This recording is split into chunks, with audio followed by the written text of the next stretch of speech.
जी जो BPSC mains का syllabus GS 2 का सेक्शन 3 साइंस एंड टेक, जिसमें 72 मार्क्स के प्रश्न आते हैं। पहले शॉर्ट आंसर नहीं आता था, शॉर्ट क्वेश्चन नहीं आता था, अब शॉर्ट क्वेश्चन भी आने लगा है 68 से। तो इसमें आप देख पा रहे होंगे ये 69 का क्वेश्चन पेपर है। जैसे प्रश्न है, what is the role of computer in society, with suitable example, discuss the relationship between technology and social development.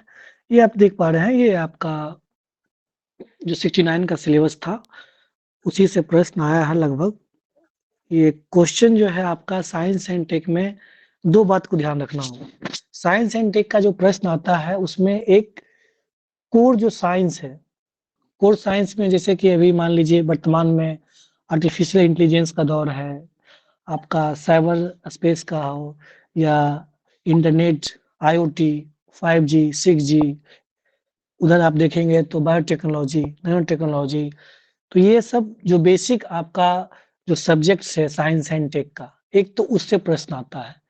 दूसरा होता है application of science and tech, अलग अलग फील्ड में, हेल्थ में क्या है, टूरिज्म में क्या है, एग्रीकल्चर में क्या है, कि उसको कैसे आप साइंस एंड टेक को यूज करके हम कैसे उसको और अधिक यूजफुल बना सकते हैं और अधिक प्रोडक्टिव बना सकते हैं। application of science and tech in health, agriculture, environment, pollution, population, industrial development, overall development of Bihar. तो ये एक एप्लीकेशन आता है और एक आपका जो कोर साइंस एंड टेक है उसमें जैसे मैंने बताया कि आईसीटी है, स्पेस है, बायोटेक्नोलॉजी है, नैनो टेक्नोलॉजी है। तो ये दोनों आपको ओवरऑल पढ़ना होता है। अब जब प्रश्न देखेंगे तो इसमें एक बेसिक प्रश्न भी है, what is the role of computer in modern society, और आपका एडवांस प्रश्न भी है, लिंक करना है, misuse of technology and its wrong application led to pollute the environment and cause climate change. मतलब कैसे टेक्नोलॉजी का अगर मिसयूज हो रहा है, इसका अगर गलत तरीके से इस्तेमाल हो रहा है तो इन्वायरमेंट को, और कैसे क्लाइमेट चेंज हो रहा है, बदलाव हो रहा है, इसके कारण है कि discuss with suitable examples, example के साथ समझाइए। और साथ-साथ उसमें ये बताना होगा, एक तो कि साइंस एंड टेक कैसे अगर उसका मिसयूज हो रहा है तो कैसे एनवायरनमेंट का नुकसान हो रहा है, क्लाइमेट चेंज देखने को मिल रहा है। रिसेंटली आप देखे होंगे कैलिफोर्निया का लॉस वेगास में वाइल्ड फायर हुआ, उसमें बहुत सारा क्षति नुकसान हो गया। तो वो भी एक क्लाइमेट चेंज का ही एक परिणाम है, आकाश जी कंसिक्वेंस जस्ट है। थोड़ा सा क्लास अरेंज तो कर बहुत सारा उसमें आप दें। एग्जाम्पल दे सकते हैं। अमेजन फायर वर्स्ट होता है, ऑस्ट्रेलिया में हुआ था, साइक्लोन बराबर आते रहते हैं, बहुत ज़्यादा नुकसान होते हैं। तो ये सब चीज़ें हैं, तो उसको कैसे इंटरलिंक करना है, साइंस एंड टेक्नोलॉजी को यहाँ पे क्या प्रश्न में इन्वायरमेंट से लिंक करना है।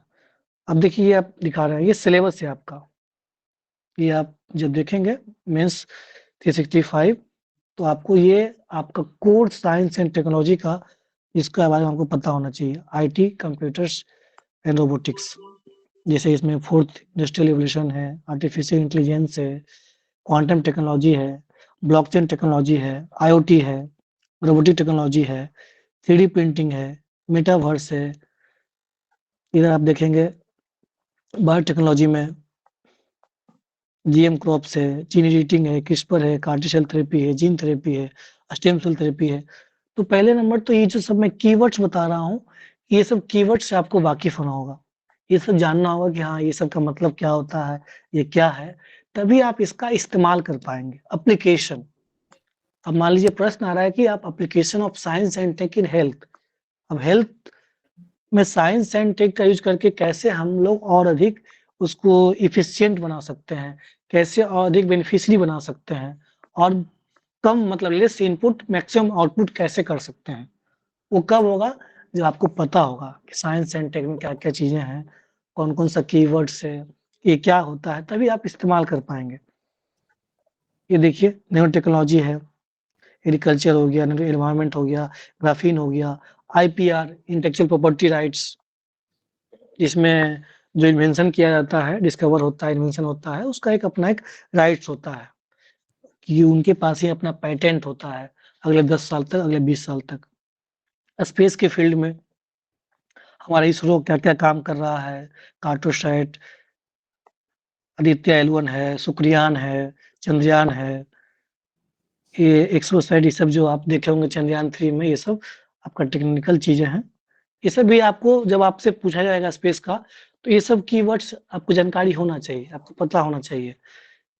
इधर आप देखेंगे स्पेस टूरिज्म है, स्पेस एक्सप्लोरेशन है। हेल्थ में आएंगे, हेल्थ में एफडीसी ड्रग है, ई सिगरेट से, डिजिटल हेल्थ है, ट्यूबरकुलोसिस से, डिजीज से संबंधित, और क्या क्या अचीवमेंट्स कुछ रहा है गवर्नमेंट का इस साल या अगले साल।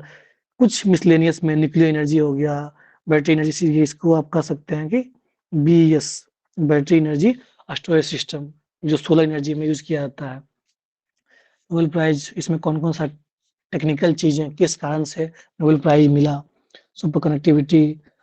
तो ये कहने का मतलब ये है कि आपका ये कोर साइंस एंड टेक का ये सिलेबस है। आपको पता होना चाहिए आईटी के बारे में, जिसको हम लोग आम भाषा में आईसीटी भी कहते हैं, इंफॉर्मेशन एंड कम्युनिकेशन टेक्नोलॉजी। अब उसमें सारा आ जाएगा, एआई आ जाएगा, क्वांटम आ जाएगा, ब्लॉकचेन आ जाएगा, web 3.0, web 4.0, IoT, robotic, 3D printing, metaverse, virtual VR, augmented reality और वर्चुअल रियलिटी होता है। टेक्नोलॉजी मैंने बताया। तो ये आपका सिलेबस है जो कि कोर साइंस एंड टेक है। इसके आगे हम लोग देखेंगे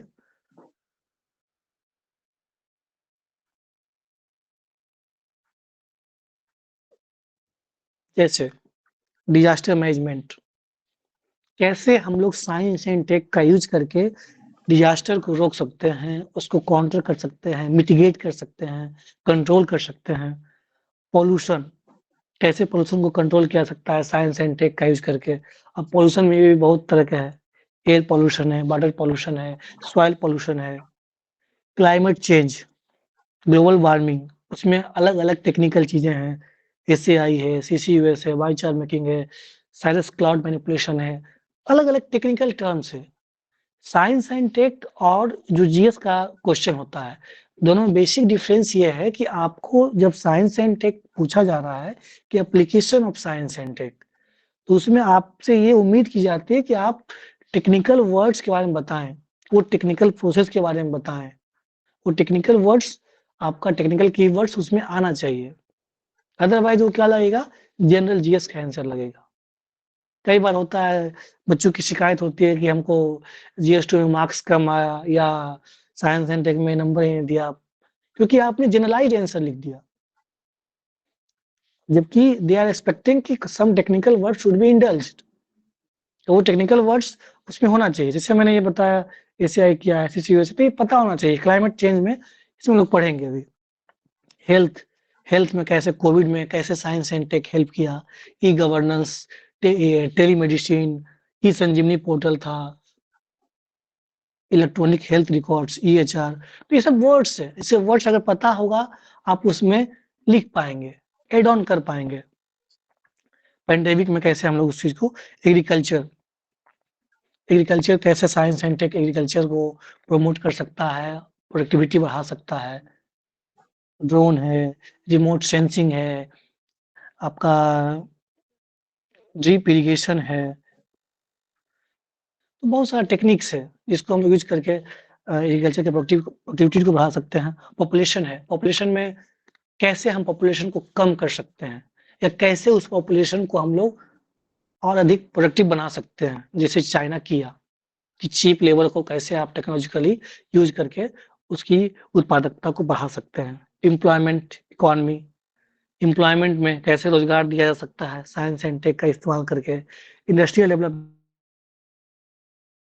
कैसे किया जा सकता है। इन्वायरमेंट, इकोलॉजी, सस्टेनेबल डेवलपमेंट, कैसे हम लोग और अधिक टेक्नोलॉजी को यूज करते हुए अपने इन्वायरमेंट को सस्टेनेबल रखें। Infrastructure, waste management, waste management में बहुत सारी चीजें होता है, इंसिनरेशन होता है,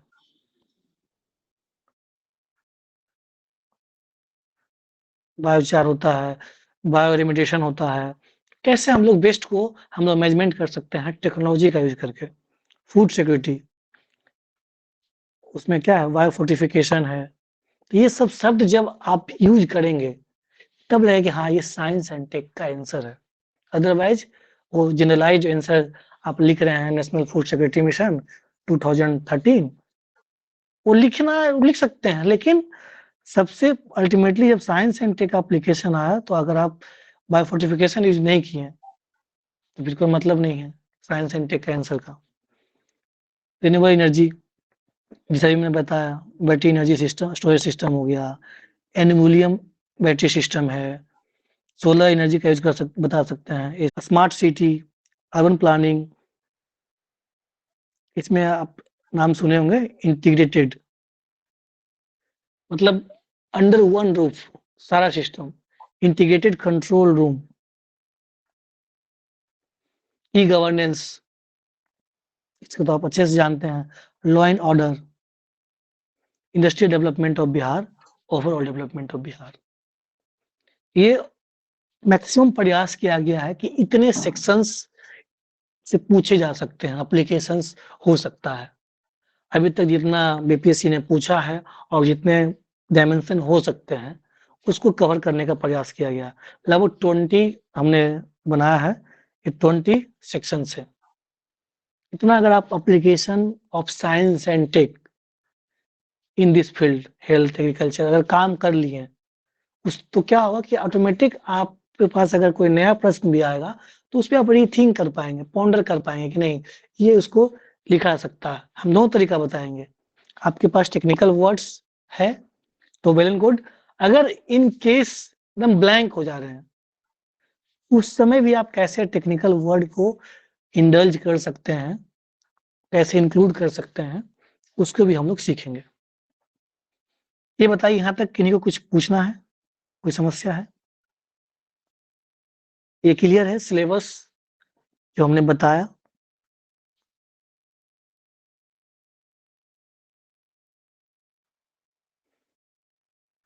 कोई बताइए। सब लोग हैं ना, चले गए सब लोग? यस सर, है। क्लियर है क्लियर सर। है? यस सर, चलिए, जी सर। No okay, doubt.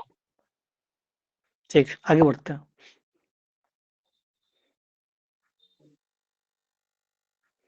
देखिए एक चीज ये देखिए, ये आपका है, कुछ कुछ सेक्शन है। जब ये देखेंगे आप, इसमें क्या है कि आईसीटी है। आईसीटी में क्या मेनली आता है, जैसे आईओटी आ गया, एआई आ गया, 4G हो गया, 5G हो गया, 6G हो गया। एक होता है आईईसी, इंफॉर्मेशन एजुकेशन और कम्युनिकेशन। किसी भी जानकारी, किसी भी स्कीम, कोई भी कैंपेन के बारे में हम लोग पहले इन्फॉर्म करते हैं, फिर एजुकेट करते हैं, फिर कम्युनिकेट करते हैं। एआई में जान ही रहे हैं, चैट जीपीटी है, वार्ड का एआई है, गूगल का है, जीआईएस, ज्योग्राफिक इंफॉर्मेशन सिस्टम।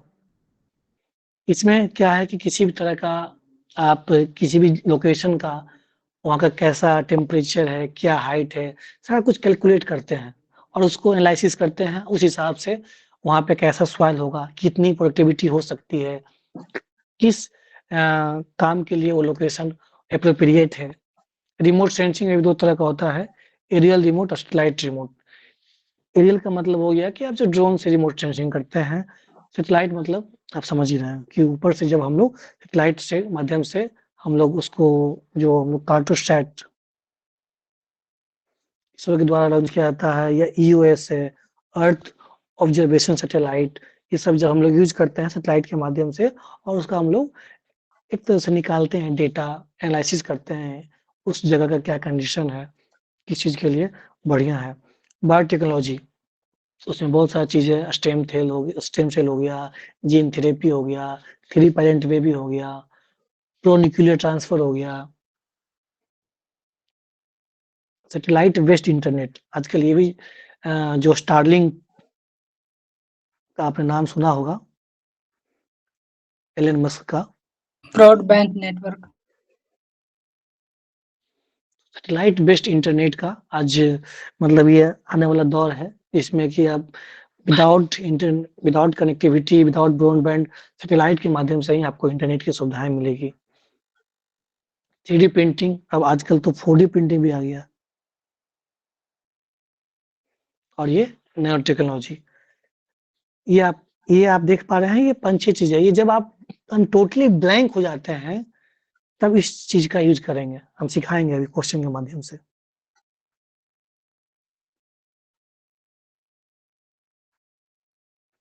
देखिए ये एक प्रश्न है एनवायरमेंट से related, climate change, global warming. अभी आपने एक प्रश्न हमने देखा था ऊपर, misuse of technology and its strong application lead to pollute the environment and cause climatic change. Discuss with suitable examples how misuse of technology has become a curse to the environment of India. तकनीकी का दुरुपयोग एवं इसका गलत प्रयोग पर्यावरण के प्रदूषण की तरफ ले जाता है एवं जलवायु परिवर्तन का कारण बनता है। उचित उदाहरणों की सहायता से विवेचना कीजिए कि किस प्रकार भारत के पर्यावरण के लिए तकनीकी का दुरुपयोग एक अभिशाप बन गया है। देख पा रहे हैं प्रश्न कैसे, पहले कहा गया है कि जो मिसयूज किया जा रहा है टेक्नोलॉजी का और उसका गलत तरीके से एप्लीकेशन हो रहा है तो इन्वायरमेंट को पोल्यूट कर रहा है, उसकी वजह से बहुत सारा क्लाइमेटिक चेंज आ रहा है। उसको एग्जाम्पल की सहायता से बताइए कि कैसे अगर टेक्नोलॉजी का मिसयूज हो रहा है उससे हमारा इन्वायरमेंट, इंडिया का इन्वायरमेंट पॉल्यूशन हो रहा है, पॉल्यूट हो रहा है, साथ साथ ये एक अभिशाप बन गया है। इसमें लिंक करना है, साइंस एंड टेक को लिंक करना है इन्वायरमेंट के साथ। तो इन्वायरमेंटल नॉलेज भी होना चाहिए आपके पास, चाहे वो COP है, कन्फ्रेंस ऑफ पार्टीज UNFCCC का, या जो जनरल हम लोग पढ़ते हैं INDC, intended national determined contribution, अलग अलग जो कन्वेंशन होता है, basal convention.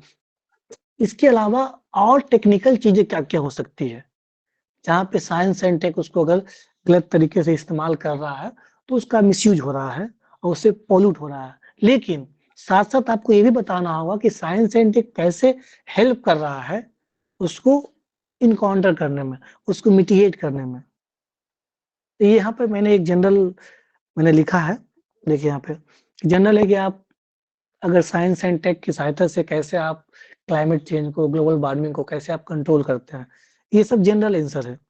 Science and tech का आंसर नहीं है ये। एंटी पॉल्यूशन टैक्स, ये जो हम लोग GS में लिखते हैं, environmental education, recycling plants for municipal waste, UNDP का जो अलग प्रोग्राम है, ग्लोबल इन्वायरमेंट फैसिलिटी, ये कुछ कुछ कन्वेंशन हम लोग पढ़ते हैं, वियना 1985, ओजोन लेयर के लिए मॉन्ट्रियल, क्योटो प्रोटोकॉल, ये स्कीम अभी भी चल रहा है दिल्ली में, national clean air programme, air quality monitoring, plant tree करना है, फॉसिल फ्यूल्स, ये सब क्या है, मैं इसलिए बताना चाह रहा हूँ कि ये जनरलाइज्ड आंसर है, GS का आंसर है, ये नहीं लिखना होता है। ये आप कुछ लिख सकते हैं जो इम्पोर्टेंट है, जैसे 3R लिख दिए, एंटी पोल्यूशन टैक्स लिख सकते हैं, कुछ पूरा आपको नहीं लिखना है, आपको टेक्निकल चीजें उसमें एड ऑन करना होगा। तो ये कन्वेंशनल आंसर है। स्वच्छ भारत अभियान को प्रमोट करना है, फायर क्रैकर्स पे बैन करना होना चाहिए, using business to invest on solution, green goods गिड्स कैंपन, ये सब कैंपन है। इन्वायरमेंटल फंड, मद्रास हाईकोर्ट ने भी कहा था कि इन्वायरमेंटल फंड होना चाहिए। ये स्किल डेवलपमेंट प्रोग्राम, ये इसके द्वारा चलाया जाता है, ministry of environment forest climate change के द्वारा चलाया जाता है। तो ये सब स्कीम जो आप लोग देख पा रहे हैं ये जनरलाइज्ड आंसर है। टेक्निकल क्या होना चाहिए, उसमें कुछ कुछ टेक्निकल चीज होना चाहिए, कैसे हम काउंटर कर रहे हैं, कैसे हम कम कर रहे हैं। जैसे देखिए ये है आपका क्लाइमेट इंजीनियरिंग सॉल्यूशन और geo engineering, green house gas removal. हम ग्रीन हाउस गैस को कैसे हम रिमूव कर सकते हैं, एक तरीका होता है CCS, जो हम लोग कोल फायर में, कोल पावर प्लांट्स में, NTPC अलग अलग कंपनियों के द्वारा जो पावर प्लांट्स होता है उसमें जो कोल प्रोड्यूस होता है, या कोल प्लांट्स में जो कोल से जो पोल्यूशन निकलता है, उससे जो कार्बन निकलता है, उसको हमें क्या करना होगा, कैप्चर करना होगा। कैप्चर करके क्या करते हैं, स्टोर करते हैं। दो तरीका है, क्या करती है कंपनी, जहाँ पे जो पोल्यूशन हो रहा है, एक तो फिल्ट्रेशन के माध्यम से, चिमनी के माध्यम से वो तो बाहर निकलती है कि मैक्सिमम से मैक्सिमम फिल्टर किया जाए और तभी उसके बाद उसका जो गैस है उसको छोड़ा जाए। दूसरा तरीका होता है जो भी कार्बन है उसको वही फैक्ट्री के आसपास ही वहीं पे स्टोर किया जाता है, एक होता है स्टोरेज करके साथ साथ उसको यूटिलाइज भी किया जाता है, उसको हम लोग बोलते हैं CCUS, carbon capture utilisation storage. उसको हम लोग कैप्चर भी करेंगे, कैप्चर के साथ साथ हम लोग क्या करते हैं, यूटिलाइजेशन करते हैं। कैसे? उसमें प्रयास ये होता है कि हम लोग अंडरग्राउंड अर्थ के अंदर उसको हम लोग स्टोर करते हैं कार्बन को, ताकि वो एनवायरनमेंट को नुकसान नहीं पहुंचाए, वो बाहर में नहीं रहे। तो ये क्या है, आप देखिए, आपको बहुत ज्यादा टेक्निकल नहीं जाना है, लेकिन इतना कम से कम ये प्रयास करना है कि कीवर्ड्स को जरूर हम यूज करें। अगर आप ये बात लिख दे रहे हैं CCS, कार्बन कैप्चर स्टोरेज, या CCUS, carbon capture utilisation storage, अगर उस वर्ड को थोड़ा एक्सप्लेन भी कर दिए, बहुत ज्यादा नहीं करना है कि उसमें क्या करना है कि जो भी पावर प्लांट्स होता है या कोल प्लांट्स होता है, उससे जो पॉल्यूशन निकलता है, कार्बन निकलता है, उसको we need to storage, and by this technique carbon can be storage underground water, underground earth, ये आपको लिख देना है। लेकिन ये अगर कीवर्ड्स यूज हुआ, आप